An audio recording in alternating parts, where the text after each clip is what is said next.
Hola chicas, ¿cómo están? Es un gusto volver a estar aquí con ustedes cada martes que nos podemos ver para estudiar la palabra. Siempre da mucha alegría a cualquiera de las que nos toca compartir. Nos da mucha alegría el poder seguir conectadas y creciendo por medio del estudio de la palabra de Dios, por supuesto, ¿verdad?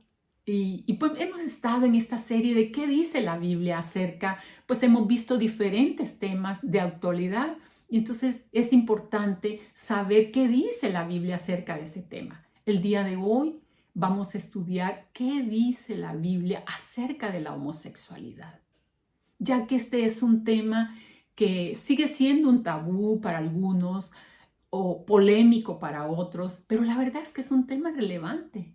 Es relevante debido a que hay una presión social sobre nosotros en general para que esta práctica sea aceptada como algo normal.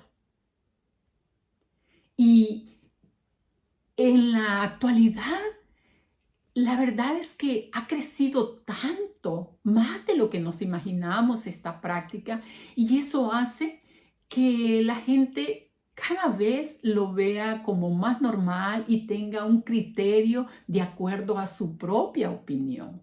Y esta práctica no tan solo ha crecido, sino que se ha diversificado.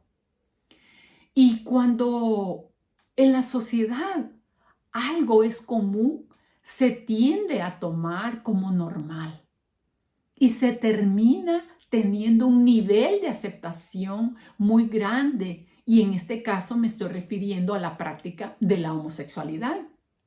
Y prueba de ello, fíjate que el país de las estadísticas, que es Estados Unidos, hizo una encuesta a jóvenes eh, y ¿cuál va siendo el resultado de esa encuesta? Que el 70% de esos jóvenes dicen que tienen una tolerancia o un nivel de aprobación hacia la práctica homosexual. El 70%.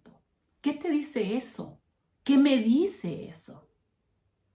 Que vamos a tener dentro de pocos años una sociedad, estos jóvenes habrán crecido y serán parte de una sociedad que tomará decisiones y que actuarán en diferentes ámbitos de la sociedad. ¿Te imaginas? Si ahorita es común y existe esa presión, ¿cómo no será con los años? Y es por eso la premura o la necesidad que tenemos de consultar cuál es la opinión de Dios en su palabra de este tema. ¿Cuál es la opinión de Dios? No cuál es mi opinión, no cuál es la opinión de la mayoría debido a la presión que se está ejerciendo en la sociedad. Necesitamos conocer cuál es la opinión de Dios. Fíjate que Isaías 8:20 dice, busquen las instrucciones y las enseñanzas de Dios. Quienes contradicen su palabra están en completa oscuridad. Es esa la razón por la que nosotras vamos a la palabra, porque no queremos vivir en oscuridad, queremos consultar las enseñanzas y las instrucciones de Dios para caminar en ellas. Y mi objetivo para este estudio es responder a tres preguntas. ¿Qué tan antigua es la homosexualidad? ¿Cómo es la homosexualidad hoy en la actualidad? ¿Y qué dice la Biblia acerca de la homosexualidad? Son tres preguntas que iremos respondiendo en diferentes segmentos. Pero ¿qué te parece si oramos y ponemos este tiempo en manos de Dios para que su Espíritu nos ayude a comprender lo que vamos a abordar respecto a este tema? Oremos.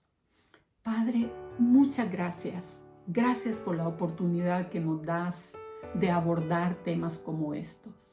Gracias porque nos permites ir a tu palabra y ver tu consejo.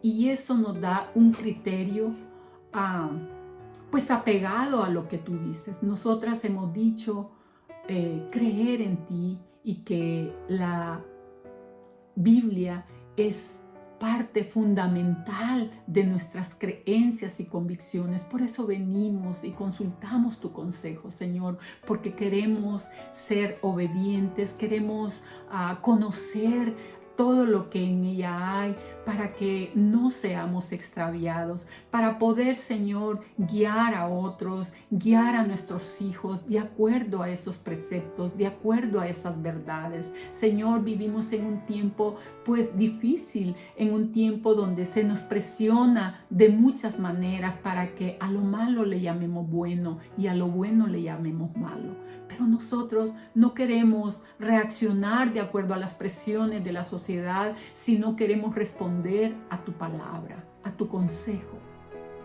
Ayúdanos, oh Dios, a discernir lo que tú tienes que decirnos en este estudio mediante tu palabra. Te lo pedimos en el nombre de Cristo Jesús. Amén. Pues abordemos la primera pregunta. ¿Qué tan antigua es la homosexualidad? Buscando un poco, llegué a una investigación que data de 5,000 años, de esta fecha, 5,000 años para atrás, la hizo una universidad, y pues ahí está como una investigación acerca de la conducta sexual del ser humano. Y vieras que me encontré con muchas cosas en común. En muchas culturas, realmente en muchas, me di cuenta que la mujer era vista como un objeto sexual y como un vientre más, y que ésta estaba relegada a la crianza de los hijos únicamente, y que el propósito de la sexualidad en la sociedad de hace 3,000 años hasta hace 3,000, 4,000, 3,000 años atrás, era preservar la humanidad.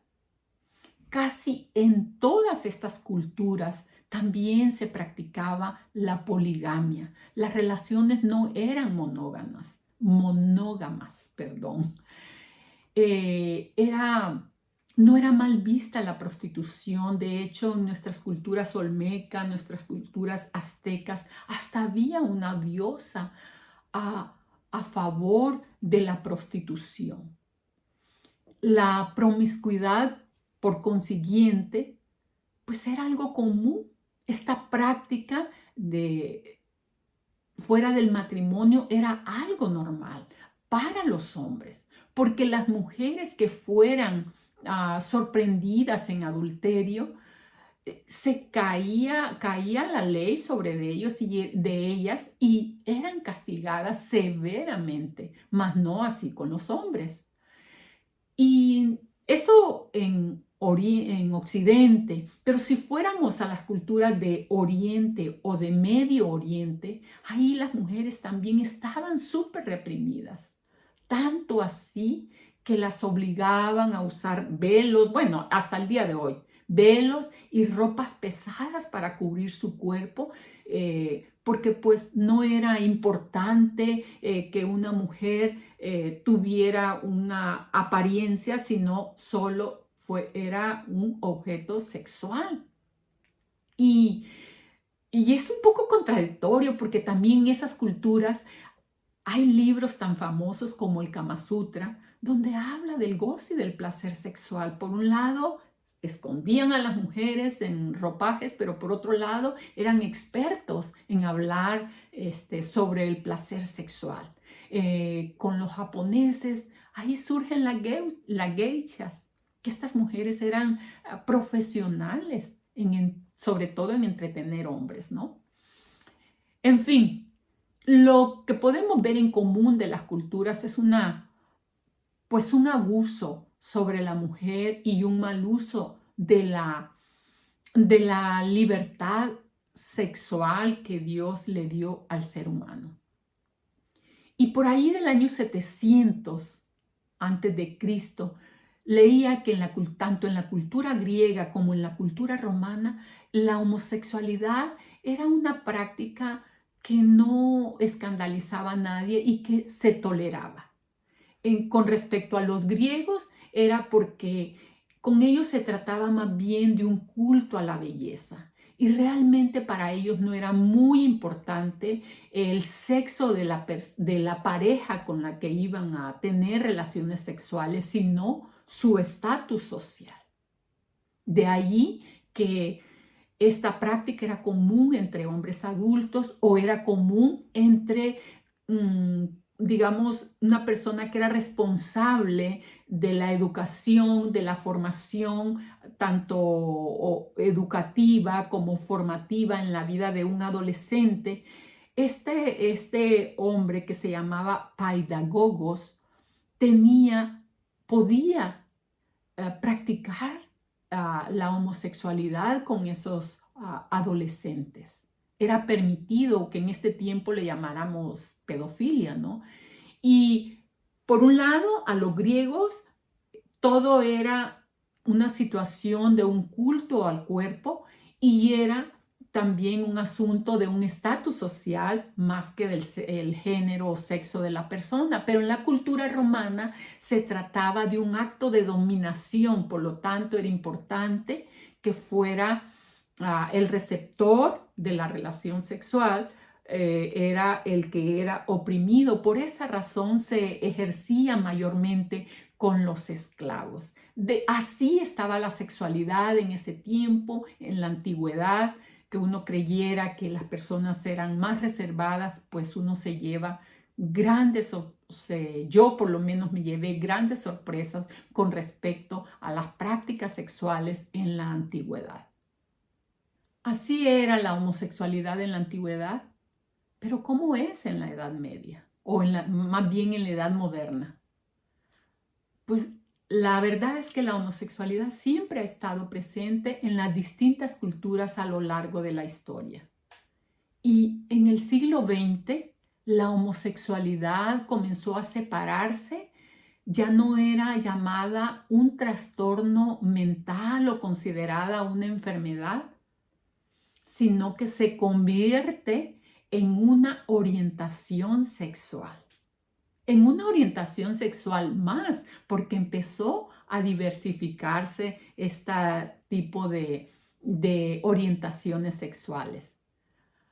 En la época en la década de los 60, surge un movimiento que catapultó este movimiento sexual y era encabezado por distintos colectivos homosexuales que buscaban una mayor aceptación por parte de la sociedad. Y desde entonces la aceptación y la visibilidad de estos grupos ha sido cada vez mayor. La verdad es que el año 60 fue determinante para que estos grupos fueran más visibles y durante las últimas décadas cada vez es mayor el sector de la opinión pública que se posiciona a favor de la libertad de expresión sexual y condena la discriminación por razones de orientación sexual. Esa es la realidad actualmente. De hecho, el 28 de junio de cada año, este colectivo, este grupo de personas celebra el Día Internacional del Orgullo LGBT, que no es otra cosa más que una reclamación para que las personas tengamos tolerancia y que ellos puedan tener una igualdad de derechos, tanto los homosexuales como los bisexuales y los transexuales. Eso se vive así hoy día. Tienen hasta su día para celebrar este tipo de reclamaciones y querer igualdad de derechos. Así es como se vive la homosexualidad hoy día. Ya vimos cómo era, cómo es la homosexualidad. Ahora veamos qué dice la Biblia acerca de este tema. Y antes de leer lo que la Biblia dice acerca de la homosexualidad, es importante que veamos cómo Dios creó un modelo para que el hombre ejerciera la sexualidad. Entonces vamos a Génesis 1, versículo 27 y la primera parte del 28 y veamos el modelo bíblico de la sexualidad. Así que Dios creó a los seres humanos a su propia imagen. A imagen de Dios los creó. Y fíjate bien, hombre y mujer los creó. Luego Dios los bendijo con las siguientes palabras: sean fructíferos y multiplíquense. Entonces, aquí primero estamos viendo el modelo que Dios estableció para que el hombre y la mujer ejercieran su sexualidad. Entonces aquí vemos el modelo establecido por Dios. Pero tenemos que ver más adelante que la Biblia también nos dice que la práctica homosexual es pecado. Es pecado porque Dios ya había establecido un modelo. Y las citas que leeré a continuación no quiere decir que yo tenga una postura homofóbica de ninguna manera, sino que creo que la única manera de ayudar a alguien que está pasando por esa confusión en su mente o alguien que tiene un familiar o atrapado en la homosexualidad es detectando el problema y encontrar una solución, pero una solución en la palabra de Dios, viendo y observando las normas de santidad que Dios estableció desde el principio. Y es importante que nosotros y el que me está viendo y escuchando entendamos que lo que era inmoral para Dios en ese tiempo sigue siendo inmoral para Dios en nuestro tiempo. Así que con eso en mente, entendamos que para Dios la práctica homosexual es pecado, porque Él no va a bajar sus estándares a sus normas de santidad.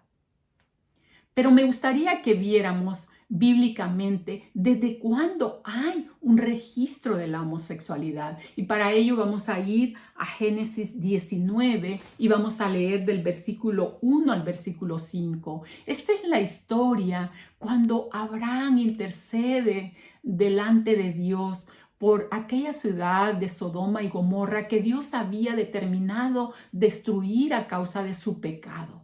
Y Él envía 2 ángeles para que lleven a cabo esa destrucción, pero Abraham intercede a favor de esta ciudad porque sabía que su sobrino Lot vivía allí y no quería que fuera destruido. Entonces Dios manda a estos ángeles a poner en aviso a Lot para que pudiera salir antes de que la ciudad fuera destruida. Pero veamos cómo ya desde ahí existe un registro de la homosexualidad. Acompáñame a leer.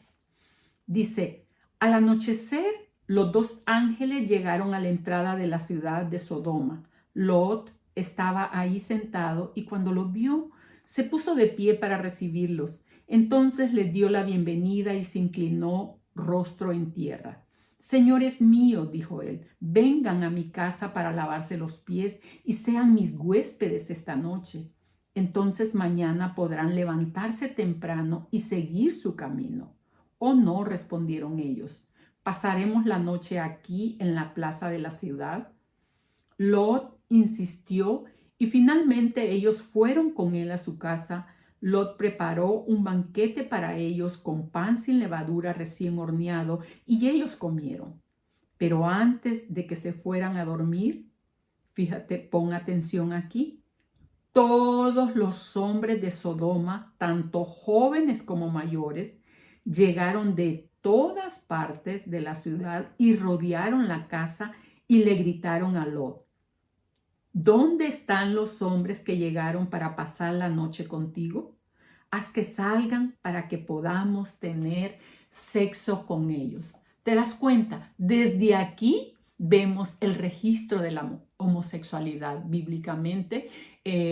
Esto dice que me llama la atención que dice que todos los hombres, tanto jóvenes como viejos, rodearon esa casa porque ardían en sus deseos, en aquellas cosas de lujuria que había dentro de ellos.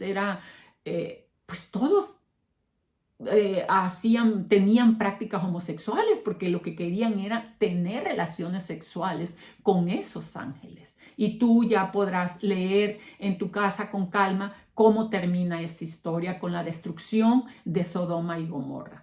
Bueno, también te decía que en la Biblia esta práctica es pecado. Es pecado porque Dios ya había establecido previamente cómo debía ser la sexualidad entre un hombre y una mujer.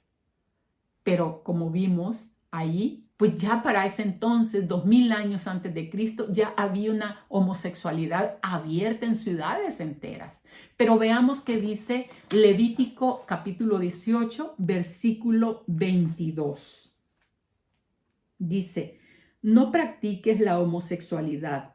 Al tener relaciones sexuales con un hombre como si fuera una mujer, es un pecado detestable. Eso es lo que Dios le había declarado en sus leyes que fueron dadas a Moisés, a su pueblo. Así observaron cómo se vivía en otros tiempos, porque ya cuando estamos aquí en Levítico han pasado como 500 años, pero Dios le era necesario para él que su pueblo entendiera que practicar la homosexualidad era un pecado detestable para él, lo ofendía porque era agredir o era rebelarse abiertamente sobre aquello que Dios ya había dicho cómo tenía que ser. Nos va quedando claro. Y más adelante, ya en el Antiguo Testamento, ya 1500 años adelante, vemos a un ejemplo de cómo vivía esta sociedad, cómo había decaído moralmente una vez más esta sociedad. Y lo que leeremos aquí nos ayudará para entender que Dios, o más bien que la Biblia nos afirma y nos confirma que Dios no crea una persona con deseos homosexuales. Porque el creer eso sería pensar que entonces, ¿por qué determinó cómo tenía que ser la sexualidad desde un principio en Génesis? Si el hombre podía tener estos deseos. Y te invito a que me acompañes ahí a Romanos capítulo 1 y vamos a leer del versículo 24 al 27. Dice, entonces Dios los abandonó para que hicieran todas las cosas vergonzosas que deseaban en su corazón. Como resultado, usaron sus cuerpos para hacerse cosas viles y degradantes entre sí. Cambiaron la verdad acerca de Dios por una mentira y así rindieron culto y sirvieron a las cosas que Dios creó, pero no al Creador mismo, quien es digno de eterna alabanza. Amén. Por esa razón, Dios los abandonó a sus pasiones vergonzosas. Aún las mujeres se rebelaron contra la forma natural de tener relaciones sexuales y en cambio dieron rienda suelta al sexo unas con otras. Los hombres, por su parte, en lugar de tener relaciones sexuales normales con la mujer, ardieron en pasiones unos con otros. Los hombres hicieron cosas vergonzosas con otros hombres y como consecuencia de ese pecado sufrieron dentro de sí el castigo que merecían.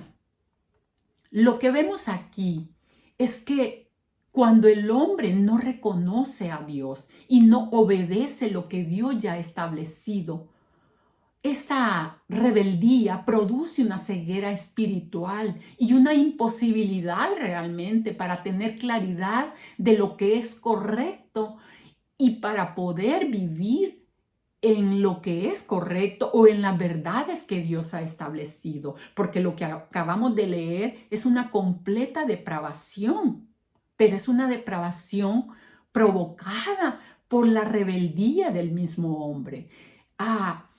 Las personas se vuelven homosexuales definitivamente a causa del pecado que reside acá adentro. Y definitivamente es a causa de su propia elección, porque Dios no los creó así, sino que ellos, lo que acabamos de leer, dice que ellos sacaron a Dios de la ecuación y vivieron de acuerdo a sus inclinaciones y establecieron sus propias reglas. Y de acuerdo con esa percepción, por supuesto que no está mal vivir de esa manera. Pero los creyentes tenemos que tener la claridad que hay un Dios. Nuestra convicción debe ser a partir de que existe un Dios y que Él es quien pone las reglas, no los hombres. ¿Sí? Si lees y observas bien el versículo 27 y el 28 que no leímos, dice que como consecuencia de ese pecado, que pensaron que era una tontería reconocer a Dios, sufrieron el castigo que merecían.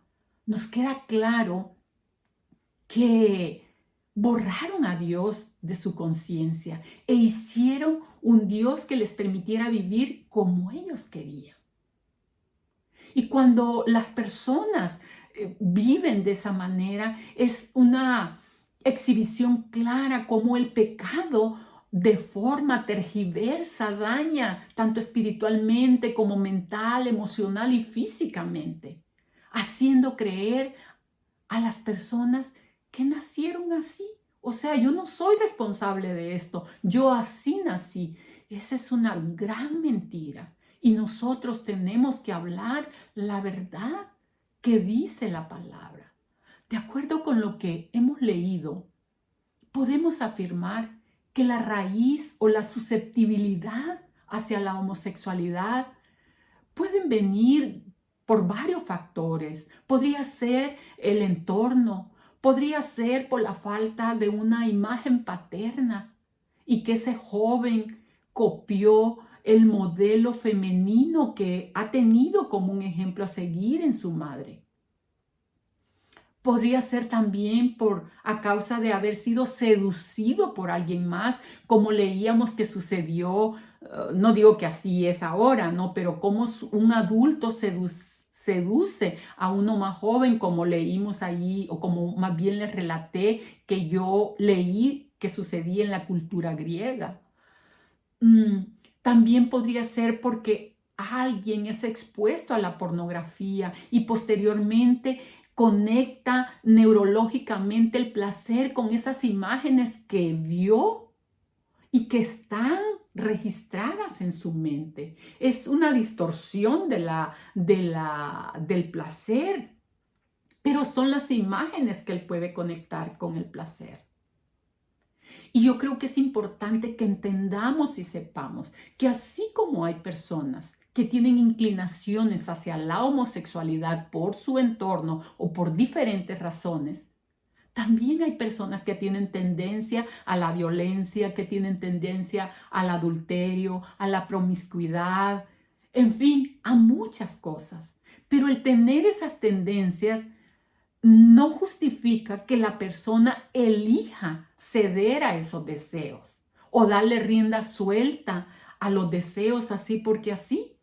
¿Por qué en la homosexualidad sí lo aceptamos y en alguien que sea promiscuo no, y en alguien que sea violento no? O sea, eso me dice a mí que el que tengamos una susceptibilidad no quiere decir que tengamos que ceder a los deseos. Y eso aplica para la homosexualidad o para cualquier otro tipo de inclinación. Tener una susceptibilidad no quiere decir que justifica practicarlo.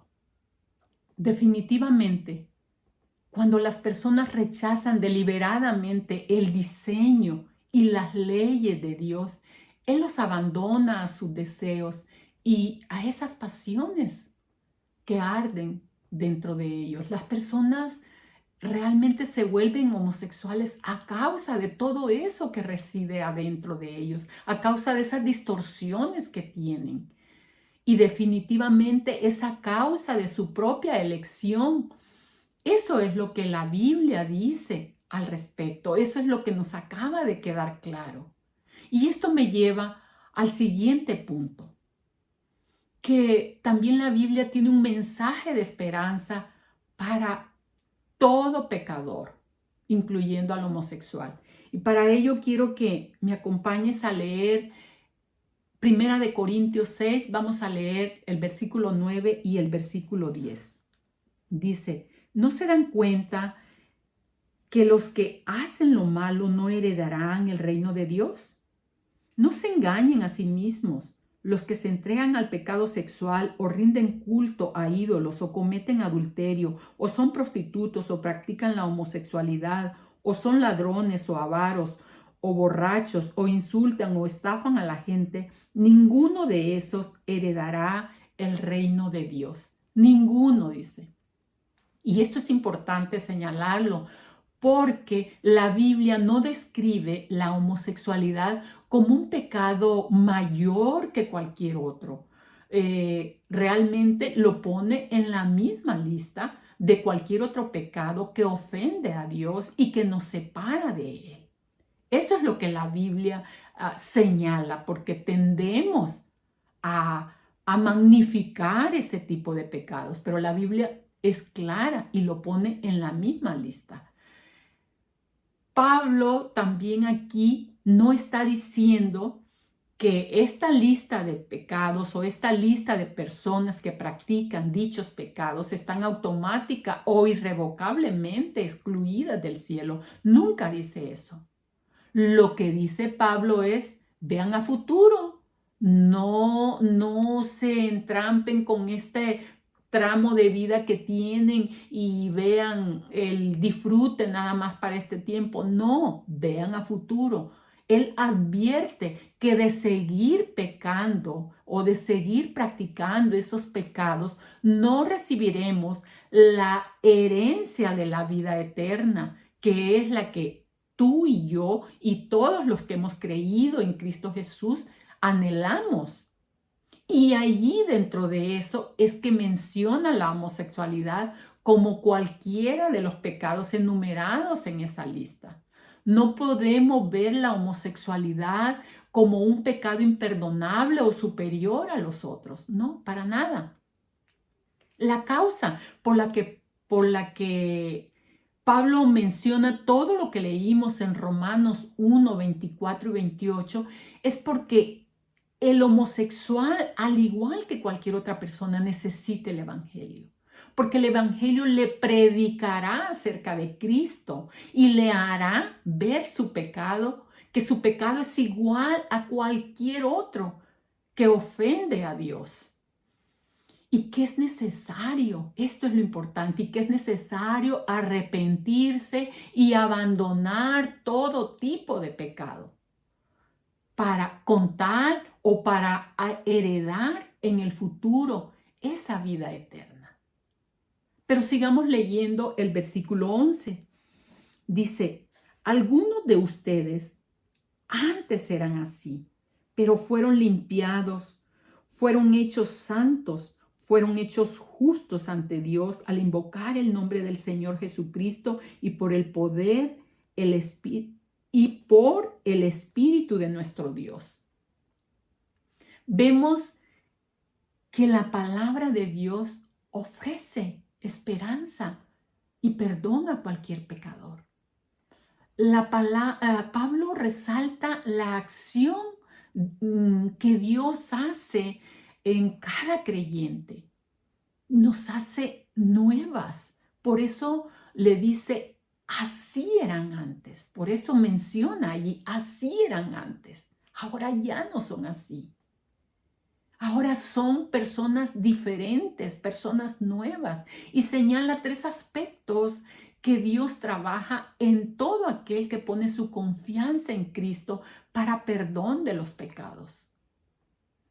Dice, fueron limpiados, fueron En otras palabras, les dice, fueron perdonados, porque nuestros pecados fueron limpiados por la sangre de Cristo. Al igual como cuando algo está sucio, se lava, queda limpio. Por eso les dice, así eran antes, pero ahora ya fueron limpiados. Y después le dice, fueron hechos santos. Es decir, fueron apartados para un uso especial y vivir de una manera diferente. Por eso fueron limpiados, por eso fueron hechos santos, por eso fueron separados. Y además dice, fueron hechos justos ante Dios al invocar su nombre. O sea, ahora Dios ya no ve culpable al hombre que se ha arrepentido, al hombre que ha confiado en Jesús para perdón de sus pecados. No lo ve culpable, sino que lo ve justo, como ve a su Hijo Jesús. Es decir, que cuando invocamos el nombre de Cristo, puede cambiar la vida de todos aquellos que pecamos. El perdón de Dios está disponible para un homosexual, está disponible para los infieles en el matrimonio, está disponible para todos los mentirosos, para los asesinos, para los ladrones, para los que siempre quieren más y no se conforman, para los borrachos, para los que hablan mal de otras personas, en fin, para los tramposos. La lista es larga. El perdón está disponible para todos aquel que practica el pecado. Y esa es la razón, la única razón por la que yo estoy frente a ti el día de hoy. Dios en su infinita misericordia me ha perdonado de todo tipo de pecado en el que yo me encontraba atrapada. Él me perdonó y antes era así. Ahora estoy limpia. Ahora he sido apartada. Y aquí cabe mencionar que todos los cristianos venimos de contextos diferentes y de pecados diferentes también. Pero el hecho de que vengamos de esos trasfondos, de esos contextos, no quiere decir que debamos continuar con esas prácticas. Esto tampoco quiere decir que no vamos a seguir siendo tentados. No, sí seguimos siendo tentados. La diferencia es que ya no seguimos practicando. Y yo creo que la única manera de ser fortalecidos y poder seguir adelante con nuestra vida y seguir estando limpios es confiar en lo que la palabra de Dios dice. Quiero que me acompañes allí en Gálatas. Vamos a ir al capítulo 5, en los versículos 22. Vamos a leer hasta el 25.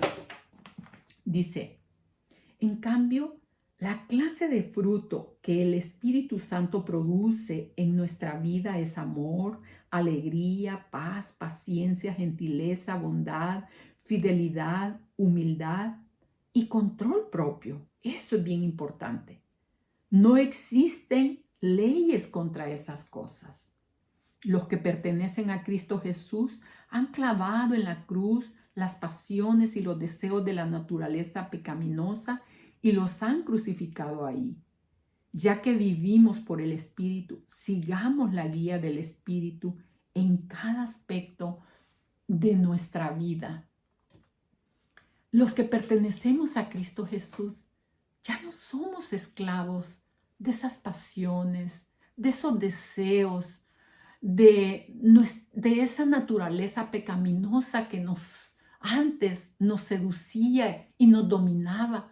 Ya no somos esclavos, porque Dios nos ha dado el dominio propio. Por esa razón, ya no nos puede definir el pecado que practicábamos antes, porque ahora el fruto del Espíritu producen, entre muchas cosas, el dominio propio para no ceder. Ahora podemos renunciar voluntariamente porque tenemos ese dominio propio. Cuando estamos frente a cualquier pecado, podemos hacer uso del fruto del Espíritu en nosotros, que se llama dominio propio, porque Dios nos ha transformado en personas nuevas. Nos ha transformado a todos aquellos que hemos creído en Jesucristo para salvación y para perdón de nuestros pecados. Hemos sido transformados, hemos sido hechos nuevas criaturas, así que no tenemos por qué vivir atados a viejos pecados. Si tú ya eres creyente, no es posible seguir viviendo de la misma manera. Pero si tú estás batallando con la homosexualidad, hemos leído que hay esperanza para ti. Pídele perdón a Dios por haber transgredido sus leyes y deja que Él obre y transforme tu vida para que puedas vivir en el diseño que Dios ha establecido para ti. Déjate guiar en cada aspecto de tu vida por el Espíritu de Dios. Ese es el deseo, esa es la invitación que nace de mi corazón esta tarde. De verdad, hay mucho que reflexionar y mucho que aprender acerca de este tema. Espero que pues lo que hemos estudiado haya sido de bendición a tu vida y que Dios te bendiga. Nos vemos la próxima semana.